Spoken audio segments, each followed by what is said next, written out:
Hello! I'm back! And the weather sucks, but it's National Gymnastics Day, so I'm gonna be out here doing flips anyway.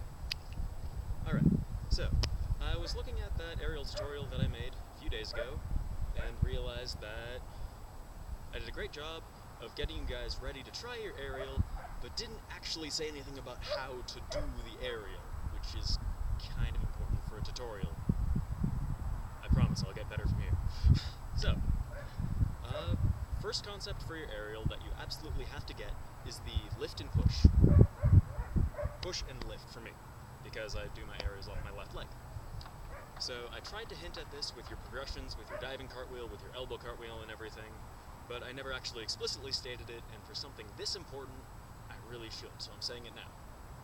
Push and lift. Lift and push, however you want to think of that. So what that means is that your aerial isn't naturally a high move. Like, it's not gonna go up. I'm told that I have really high aerials, and this is how high I can get them.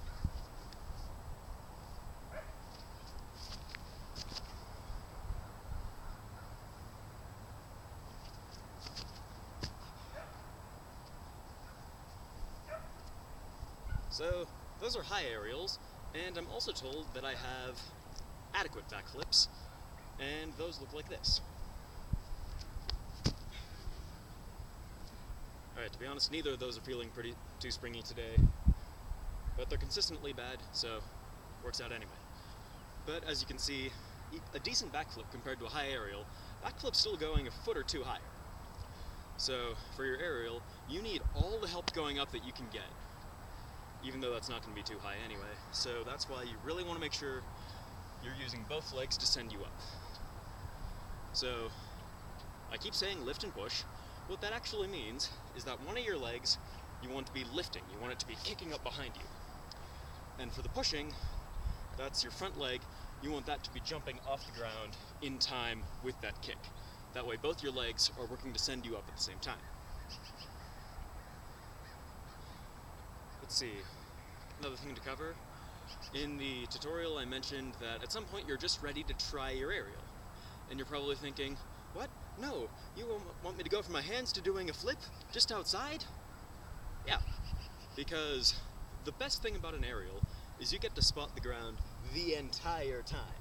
So you start here, looking at the ground, and you just keep pivoting around. It never leaves your sight. It's not like a backflip where in the beginning you just need to believe the ground is going to be there when you come back down. It will be, spoiler alert.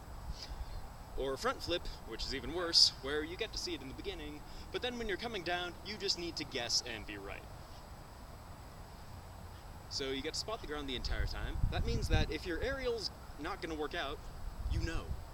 You can tell right away, and you can bail. And you want to know what a bailing aerial looks like? If you're upside down and realize you don't want to do this anymore?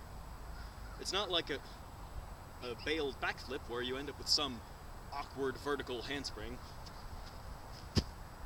with an extra arm circle. Your bailed aerial just turns out like this. Look at that, you did a diving cartwheel. Stage 2, remember? Let's see. There are also probably going to be some trickers that come through this channel, especially once I start making tutorials on scissor swipes, aerial twists, all that good thing. And they're probably going to say, well, what's wrong with doing my aerials the tricking way? For those of you who don't know what the tricking way is, you have your aerial as a no-handed cartwheel, or there are some people who prefer to do their aerials as a vertical butterfly kick. So you end up with something like this. And to answer the question of what's wrong with doing them that way, it's dumb. It does not look as good, it's harder to get power, and once you get into those weirder progressions, I'm going to keep talking about these, scissor swipes, twists, all that good thing, frankly, those are already kind of hard to land, so if you want to start getting into those really tricky things, you can have a heck of a time trying to actually come down on both feet. So if you want to, go ahead and try it, but I'd really just recommend sticking with the nice vertical ones, because they're great.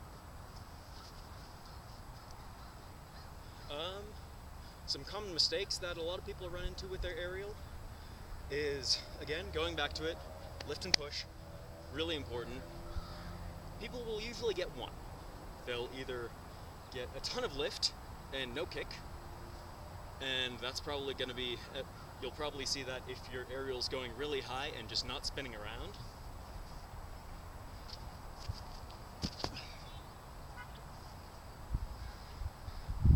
Or a lot of people, they'll try and just run really fast and they're going to completely blow through this front leg, get no jump out of it at all, but they're going to have a huge kick. So they're going to be spinning pretty fast, but since they're going straight down to the ground, you're still not going to complete your flip.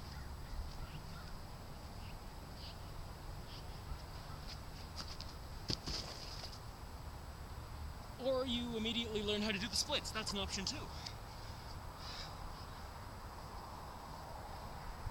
But the most common mistake that I see with people when they're getting really close to their aerial is they run in, they get the jump, they get the kick, but they can't make it around. So what's most likely happening there is you run in, you do your takeoff, and you wait to come back down to the ground. It doesn't work that way. If you think about it, on your backflip, you jump up, and then once you jump up, the flip's just not going to naturally happen. This doesn't make you do a backflip and come back down to the ground. So it doesn't work that way for an aerial either. What you got to do is once you've done your takeoff and you're up in the air, you've got to use your hips and really crank your legs around to try and get them back down to the ground and finish. So you need to be working the entire time with your aerial. It's not just one of those things you can start out really tough and then just kind of hope it works out from there. Let's see. Yeah, aside from that, last pointer for you guys, don't work on your aerials in a wet grassy field because that's just stupid. Yeah. See you later.